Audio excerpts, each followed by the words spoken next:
Hello guys, so this week's Vlogyssey is more or less a straight pickup video. I haven't got much else to talk about this week. I feel like crap today. I went to a really good friend's wedding yesterday and it was a long day and we did well, but I'm paying for it today. Yeah. So anyway, pickups though.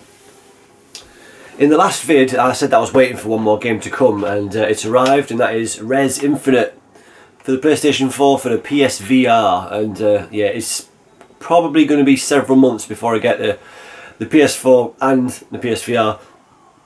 But I thought I'd jump on this early because it's relatively uncommon. It came out kind of in a special way in this region, and a kind of limited release on physical format through the website I Am 8-Bit. So it might become harder to find in the future, so I thought I'd pick it up now. And it's supposed to be really, really good. So yeah, psyched to have a go on that finally when I can get round to it. But yeah, I went to town and got a few pickups as well. So first of all, I went to Crack Converters. I was on a mission to find Wiimote gun moulds, you know, attachments. And I did, I got some. But the first one that I got was the wrong kind of type. It was this one.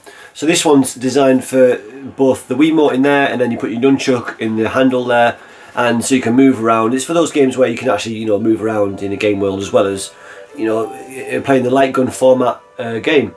Stuff like the Conduit, things like that. But it wasn't the type I wanted. I got it anyway because there are some games in my collection that, you know, require this type of attachment. But it wasn't the one I was urgently after. I got that, it was only like £1 or something, so. This is the one that I really wanted, and it's the attachment that lets you play light gun games with just the Wiimote. So it's a, you know, one-handed handgun style attachment, really good. Nice action on the trigger there, obviously makes the Wiimote trigger go. And yeah, it just feels so much better to play light gun games properly like this, because before, you know, it's kind of holding the Wiimote kind of cockeyed and doesn't feel right. But that is great. So really getting back into light gun games, happy to get that for about 30p I think it was. So yeah, and that was at Crack Converters. A couple of games from there as well. Still on a light gun tip, I got Gunfighter 2, Revenge of Jesse James. So obviously it's like a Wild West style light gun game. It's polygon though, it's, you know, graphics as opposed to you know, video. What I really want to get is some of the Mad Dog McCree style games. I love those you know, those video based light gun games. They're so cheesy, so I definitely want to get some of them. But yeah, just want to try it on the PS2. Let me know if you've tried that one, see what it's like. And then also in Crack Converters I got a Wii U game, and I've seen this a few times. I've always had it on my list of things to get, but I just never pulled the trigger, and I finally did. It's Marvel Superheroes, got it for £10. Yeah, it's hovered around that price for a while now. It's a really good Lego game. I've enjoyed several of them, and yeah, I first played this on a PS4 in a store demo, and it looks fantastic on a PS4. Still looks really good on Wii U. Yeah, it's one of the good ones, I reckon, from what I've played. I've only done a couple of levels so far, but there you go. Right then, charity shops, and I don't usually do this. I don't usually pick up things from charity shops and the like just to move them on. Usually only get things that are for my collection because I just can't be bothered with the whole process. But I saw this one in the charity shop, and it's quite rare for me to find one of these in a charity shop. So I picked it up straight away, and it was a boxed, really nice condition Game Boy Color game. And as you can see, it's a classic Bubble Bobble. Now, you know, I don't think it's not like massively, you know, it doesn't go for much. There's people on eBay listing it for around £25, but I don't think it goes for that. But it was just really nice to find a really good condition Game Boy Color game in the charity shop. It's rare for me to do that. And I like that hologram spine thing there, you got effect. But this would probably be to move on, so I just couldn't leave it sat there. Because, yeah, turn up for the books. All complete, insert and everything, lovely. From the same charity shop, I got some original Xbox games. One of which I've already got, and I cannot believe that I even for a second thought that I wouldn't already have this game, because it's one of my favourite series of all time, and it's Tony Hawk's Pro Skater 3. Yeah, great series, and I already had it. It was probably one of the first games I added to the collection once I started. going hell for leather on the old original Xbox. But for some reason I thought, do I have that one? I did have that one. So that's going to be moved on. I'm thinking of doing like maybe a competition or something. Daz had his 1,000 subscriber giveaway recently, and that was a really cool thing to do. So I'm thinking of putting together a bunch of stuff to give away as a 1,820 odd subscriber giveaway, because I've been hovering at that number for several months now. It's like YouTube isn't allowing anybody else to subscribe to me. It's been weird. It's just completely stopped getting new subscribers to the channel. Even though I've been making excellent videos. No, I don't know, but anyway, so that's going to get given away, I think. Yeah, but yeah, great game. Again, from that charity shop, it was just really nice to see original Xbox games in there, because you don't see them, you know, massively often. But the next one was Worms Forts Under Siege. I've never really got into the Worms series, but I like the gameplay style. It's pretty unique, so I'll try that one out, and yeah, happy to add it to the collection. £1, and this was £2, and this was Mortal Kombat Shaolin Monks, and it's got some pretty good write-ups, some good reviews. Not massively into kind of 3D beat-em-ups, but I'll certainly try this. You know, like I said, it's had some good write-ups, and yeah, see what it's like. But again, I just mainly was excited to find OG in a charity shop, so you know, I dived on it. Right, a different charity shop now. I got a bunch of stuff from a charity shop, as I've just said. Yeah, Driver 2. Loved the first one. Don't know if I played much of the second one, but yeah, that's a fun series. That's £1. So what are you going to do? Couldn't leave it there. Next, this is a series that I keep forgetting which games I've got, because I've bought a few of them, but I haven't actually got around to playing them much. So as a consequence, I kind of forget which ones I've got. So this is another duplicate. Ratchet & Clank 2, Locked and Loaded. So yeah, I mean, it's a great series. But again, that's a duplicate, so that's going to go on this giveaway that I'm going to do soon. Again, from that charity shop, the same one. Virtua Fighter 4 Evolution. Love the series. I love the depth of it. You know, the blocking, and it's quite deep gameplay to it for a beta. For a one-on-one fighter, you know. But yeah, I never played the Evolution. I don't know what the differences are, but we shall find out. And then the last one from there was Operation Flashpoint on the 360 for £1.25. I'm not usually a massive fan of kind of realistic first-person shooters, you know, based in kind of real war type situations. I prefer fantastical settings for my shooters, you know, Halo, that kind of thing. But for £1.25, I'll check that out. It looks pretty nice from the graphically. From the pictures on the back. So Operation Flashpoint there, yeah. That was it from charity shops. I've been going to some car booters as well recently, and the video that I uploaded recently, the 360 degree spherical video of the car boot tour, was fun to do. I'm sure I didn't get too many funny looks from people as I was walking around with this strange camera on a selfie stick.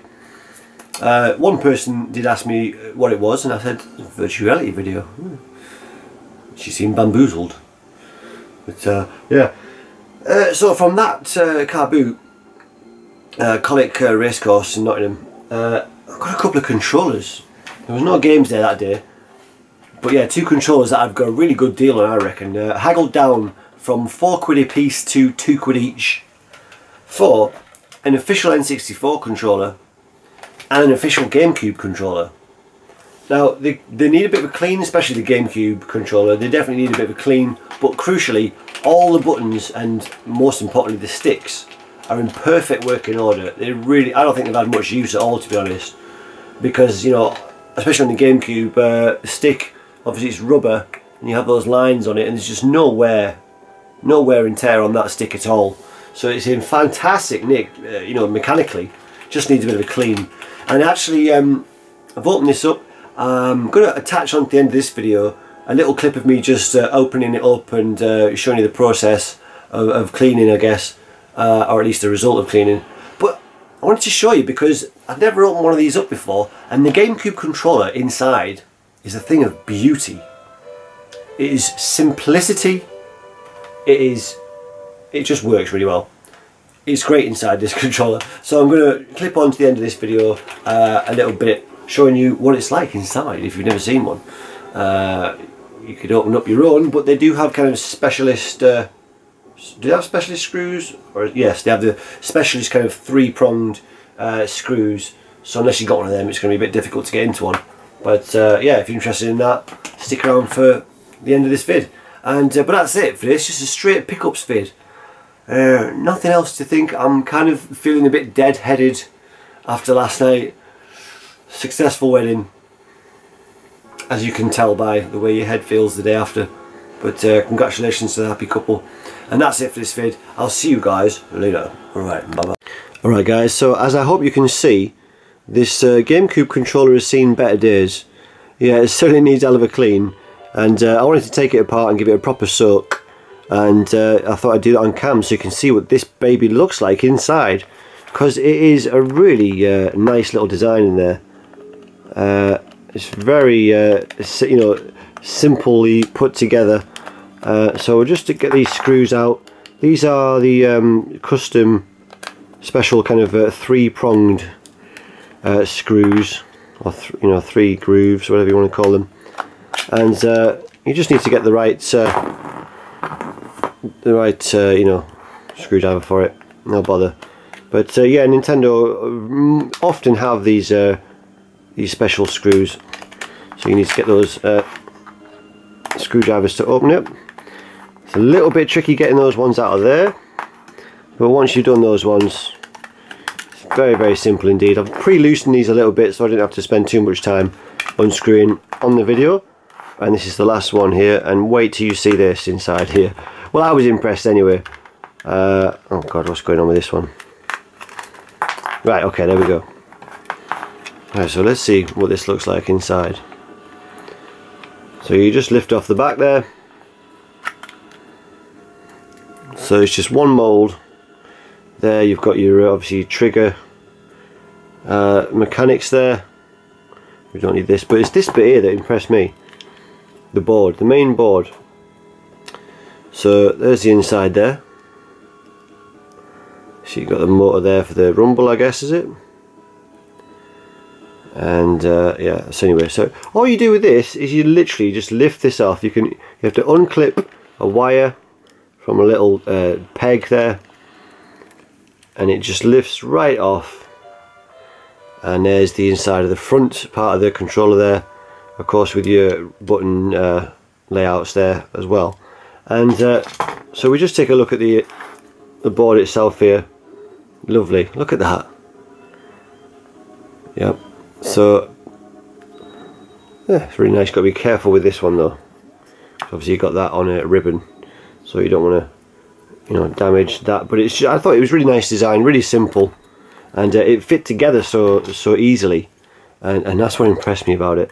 So yeah, going to take these rubber molds out and put them off to the side there, of course, try not to lose anything. Right, so let's take the D-pad out.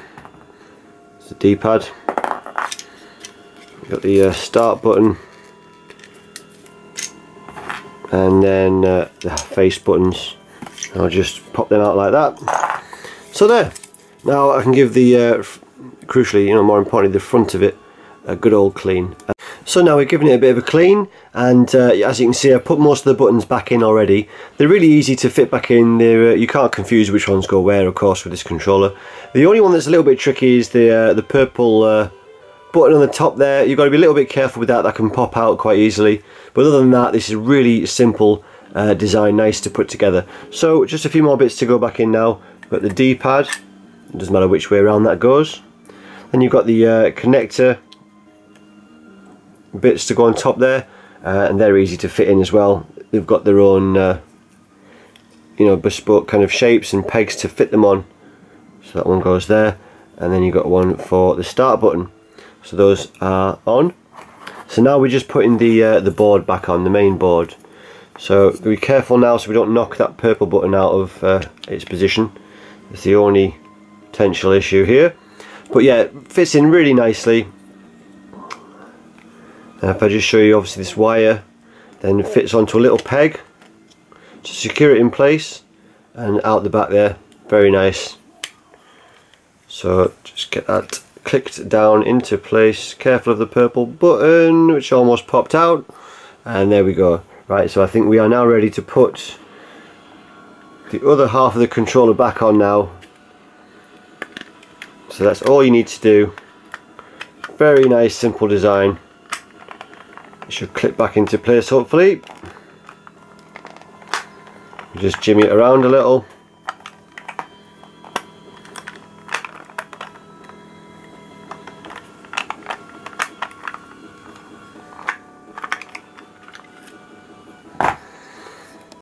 Right, so I've clicked it into place and I've put some of the screws back in. Already done the awkward ones here.